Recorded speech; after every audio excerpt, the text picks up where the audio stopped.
Hi guys! Flo here and I'm back with another gala. And nandito tayo ngayon sa San Pablo.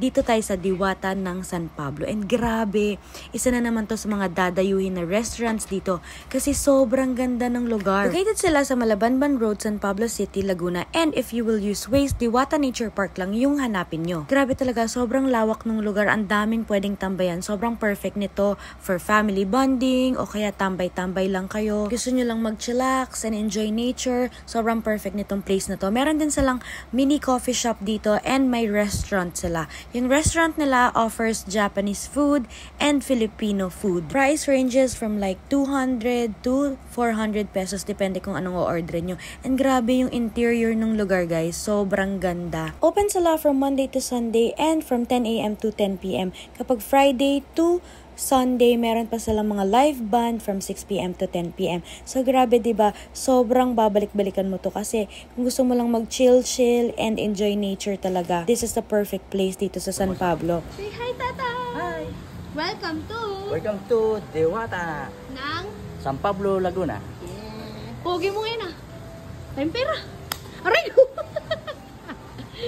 Sobrang ganda rin ng mga murals dito guys. Sobrang Instagrammable ng lugar.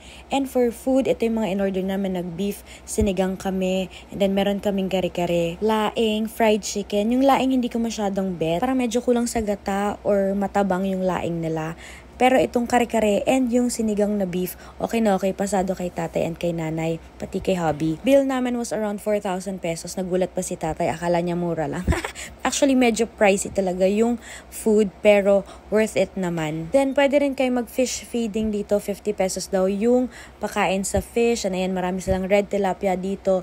Yung mga red tilapia na nasa menu nila and fresh na hulihin nila dyan. And ito, may mini coffee shop sila dyan, pero hindi pa sila open nung nagpunta kami. And ayan, sobrang lawak talaga ng lugar nila guys.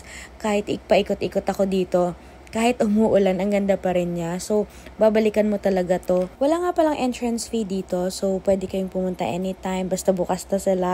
And yan, pwede kayong magbangka-bangka dyan kapag hindi umuulan. Ewan ko ba ba't lagi kasing umuulan kapag may pinupuntahan kami dito sa San Pablo. And may mga kubo-kubo sila dito. So, kung gusto dyan tumambay or kumain, pwede rin dyan. And may mga mag-open pa sila na spaces for more tables dyan sa restaurant nila. Ayan yung nasa tapat ng pond. So, if you're looking for a perfect place para mag-celebrate ng anniversary, birthday, this is a good place. Or kung gusto nyo lang ng Instagrammable place na mapupuntahan dito sa San Pablo, sobrang perfect nitong Diwata Nature Park. Yun lang guys, thank you so much for watching and keep following me for more vlogs and just go with the flow. Thank you, bye-bye!